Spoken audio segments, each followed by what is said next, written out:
पहला क्वेश्चन है, राष्ट्रपति किसके द्वारा चुना जाता है? ऑप्शन ए जनता द्वारा, ऑप्शन बी संसद सदस्यों द्वारा, ऑप्शन सी राज्यसभा सदस्यों द्वारा, ऑप्शन डी है निर्वाचित सांसदों व विधानसभा सदस्यों द्वारा। निर्वाचित सांसद और विधानसभा सदस्यों द्वारा। ओके, सही आंसर है। नेक्स्ट क्वेश्चन बताना है, राष्ट्रपति का निर्वाचन किस प्रकार से होता है?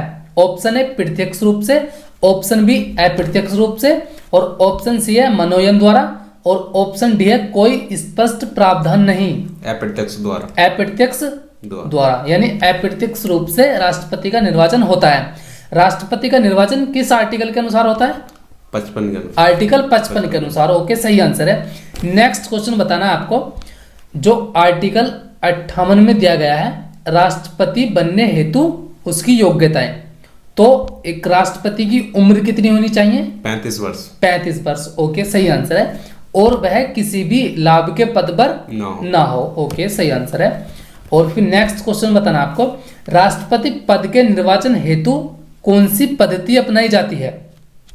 ऑप्शन ए सूची पद्धति, ऑप्शन बी संचयी मत पद्धति, ऑप्शन सी सापेक्ष बहुमत पद्धति, और ऑप्शन डी है समानुपातिक प्रतिनिधित्व एवं एकल संक्रमणीय मत पद्धति।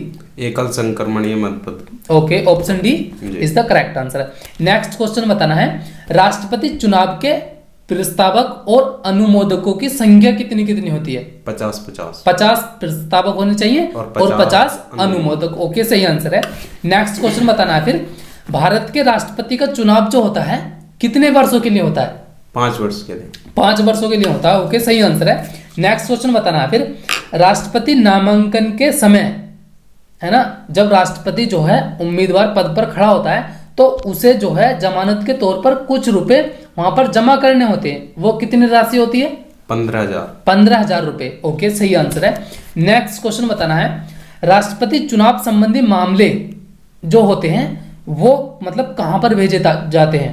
उनका जो मतलब निपटारण करता है कौन करता है? ऑप्शन ए संसदीय समिति, ऑप्शन बी लोकसभा अध्यक्ष, ऑप्शन सी निर्वाचन आयोग, ऑप्शन डी उच्चतम न्यायालय। उच्चतम न्यायालय। उच्चतम न्यायालय मतलब कि जितने भी जो राष्ट्रपति चुनाव प्रक्रिया में जो भी मतलब मामला होगा वो उच्चतम न्यायालय में जाएगा। ओके, सही आंसर है। नेक्स्ट क्वेश्चन फिर बताना है, राष्ट्रपति को शपथ कौन दिलाता है? ऑप्शन ए भारत का मुख्य न्यायाधीश, ऑप्शन बी मतलब प्रधानमंत्री, ऑप्शन सी अटॉर्नी जनरल, और ऑप्शन डी महाधिवक्ता। भारत का मुख्य न्यायाधीश। भारत का मुख्य न्यायाधीश। और ये मतलब किस आर्टिकल के अनुसार शपथ दिलाता है? 60 के अनुसार। आर्टिकल 60 के अनुसार। ओके, सही आंसर है। अब यदि मतलब राष्ट्रपति को शपथ दिलानी है और भारत का मुख्य न्यायाधीश अनुपस्थित है यानी कि वो वहां पर नहीं है, तो फिर कौन दिलाएगा? वरिष्ठ न्यायाधीश। मतलब कि वहीं का वरिष्ठ न्यायाधीश, सर्वोच्च न्यायालय का वरिष्ठ न्यायाधीश। ओके, सही आंसर है। नेक्स्ट क्वेश्चन फिर बताना है, भारत के राष्ट्रपति का मतलब प्रति माह वेतन कितना होता है? 5 लाख रुपए। 5 लाख रुपए। ओके, सही आंसर है। नेक्स्ट क्वेश्चन बताना है, भारत में राष्ट्रपति जो है राज्यसभा में कितने सदस्य मनोनीत करता है? राज्यसभा में 12 सदस्य। राज्यसभा में 12 और लोकसभा में 2। लोकसभा में 2 सदस्य मनोनीत करता है। ओके, फिर आपको बताना है, राष्ट्रपति संसद के दोनों सदनों में कितने करता है? 14। 12 और 2 14। ओके, सही आंसर है। नेक्स्ट क्वेश्चन फिर बताना है आपको, किसी भी अभियुक्ति की फांसी की सजा को बदलने या उसको कम करने का अधिकार किसको दिया गया है? राष्ट्रपति। राष्ट्रपति यानी कि राष्ट्रपति जो है वो किसी की उम्र को मतलब किसी को सजा हुई है मान लीजिएगा 10 साल की, तो उसे 5 साल कर सकता है। वो कौन कर सकता है? राष्ट्रपति। ओके, सही आंसर है। अच्छा, कौन से अनुसार मतलब किस आर्टिकल के अनुसार कर सकता है? 72। आर्टिकल 72 के अनुसार। ओके, सही आंसर है। नेक्स्ट क्वेश्चन फिर बताना है आपको, केंद्रीय मंत्रिमंडल के मंत्रियों की नियुक्ति कौन करता है?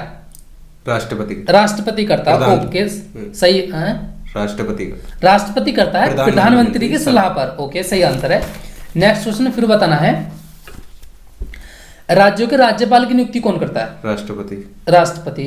एक आध और एग्जांपल बता सकते हैं जिसकी नियुक्ति राष्ट्रपति करता है? मुख्य चुनाव आयुक्त की। ओके, सही आंसर है। महालेख परीक्षक की। हाँ, भारत के नियंत्रक एवं महालेखा परीक्षक की। और वित्त आयोग के सदस्यों की और एक्सेट्रा, है ना, कई मतलब कई मंत्रियों की और नियुक्ति करता है। ओके, सही आंसर है। नेक्स्ट क्वेश्चन फिर बताना है आपको, बताना है निम्नलिखित में से किसकी नियुक्ति भारत का राष्ट्रपति करता है। ठीक है, ऑप्शन ए भारत का महान्यायवादी, ऑप्शन बी नियंत्रक एवं महालेखा परीक्षक, ऑप्शन सी राज्य का राज्यपाल, या ऑप्शन डी उपरोक्त सभी की करता है। ओके, सही आंसर है। नेक्स्ट क्वेश्चन फिर बताना है निम्नलिखित में से भारत का राष्ट्रपति किसकी नियुक्ति नहीं करता, मतलब 3 की करता होगा, 1 की नहीं करता होगा। ऑप्शन ए है उपराष्ट्रपति, ऑप्शन बी प्रधानमंत्री, ऑप्शन सी राज्यपाल, ऑप्शन डी मुख्य निर्वाचन आयुक्त। उपराष्ट्रपति की। ओके, सही आंसर है। नेक्स्ट क्वेश्चन फिर बताना है भारत सरकार का संवैधानिक अध्यक्ष कौन होता है। राष्ट्रपति होता है। ओके, सही आंसर है। नेक्स्ट क्वेश्चन फिर बताना है आपको भारतीय सशस्त्र सेनाओं का सर्वोच्च कमांडर कौन होता है। राष्ट्रपति होता है, मतलब तीनों सेनाओं का जो मतलब सर्वोच्च कमांडर होता है वो राष्ट्रपति होता है। ओके, सही आंसर है। नेक्स्ट क्वेश्चन फिर आपको बताना है भारत की प्रथम महिला राष्ट्रपति कौन थी। प्रतिभा सिंह देवी पाटिल। प्रतिभा देवी सिंह पाटिल। ओके, सही आंसर है। नेक्स्ट क्वेश्चन फिर बताना है आपको राष्ट्रपति की अनुपस्थिति में उसका कार्य कौन संभालता है। भारत का उपराष्ट्रपति। मतलब ये अधिक से अधिक कितनी अवधि तक मतलब संभाल सकता है उसके कार्य को। 6 माह तक। ओके, सही आंसर है। अब मान लीजिएगा उपराष्ट्रपति नहीं है और राष्ट्रपति भी नहीं है, तो फिर राष्ट्रपति का कार्य कौन करेगा। सर्वोच्च न्यायालय का मुख्य न्यायाधीश। ओके, सही आंसर है। नेक्स्ट क्वेश्चन फिर बताना है राष्ट्रपति अपना त्यागपत्र किसको देता है। उपराष्ट्रपति को। ओके, सही आंसर है। नेक्स्ट क्वेश्चन फिर बताना है राष्ट्रपति के त्यागपत्र की सूचना उपराष्ट्रपति किसको देता है। ऑप्शन ए है प्रधानमंत्री को, ऑप्शन बी है भारत के मुख्य न्यायाधीश को, ऑप्शन सी है लोकसभा अध्यक्ष को, और ऑप्शन डी है भारत के महान्यायवादी को। लोकसभा अध्यक्ष को सूचना देता है। ओके, सही आंसर है। नेक्स्ट क्वेश्चन बताना है फिर राष्ट्रपति को हटाया जा सकता है अविश्वास प्रस्ताव लाकर, संवैधानिक संशोधन से, कानूनी कार्यवाही से, महाभियोग द्वारा राष्ट्रपति को उसके पद से निरस्त किया जा सकता है या हटाया जा सकता है। ओके, सही आंसर है। ये प्रक्रिया किस आर्टिकल के अनुसार होती है। 61 के अनुसार। ओके, सही आंसर है। नेक्स्ट क्वेश्चन फिर बताना है यह जो मतलब महाभियोग लगाया जाता है किस आधार पर लगाया जाता है।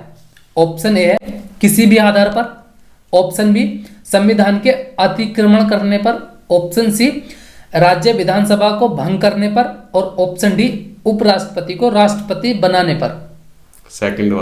सेकंड वाला मतलब कि संविधान के अतिक्रमण करने पर, यानी कि संविधान का उल्लंघन करने पर राष्ट्रपति पर महाभियोग लगाकर उसे उसके पद से हटाया जा सकता है। ओके, सही आंसर है।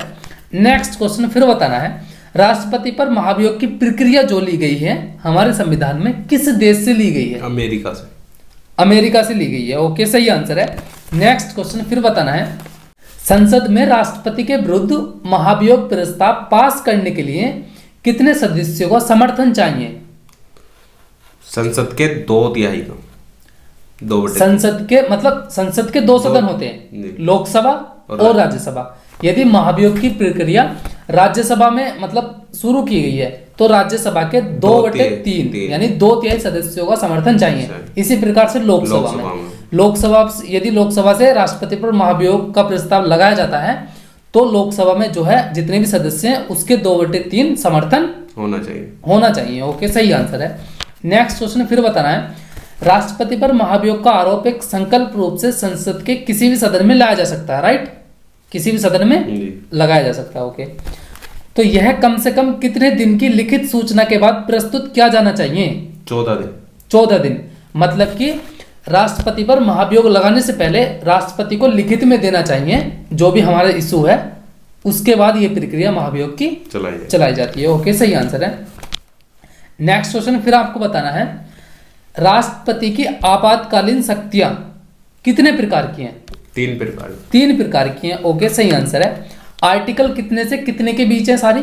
352, 356 और 360। ओके, सही आंसर है। और मतलब संविधान के किस भाग में है ये। भाग 18 में है। ओके, सही आंसर है। नेक्स्ट क्वेश्चन फिर आपको बताना है, प्रथम राष्ट्रीय आपातकाल की घोषणा के समय देश का राष्ट्रपति कौन था? Option A doctor Rajendra Prasad, option B doctor S Radhakrishnan यानी कि सर्वपल्ली राधाकृष्णन, और ऑप्शन सी है आपका डॉक्टर जाकिर हुसैन, और ऑप्शन डी है वी गिरी।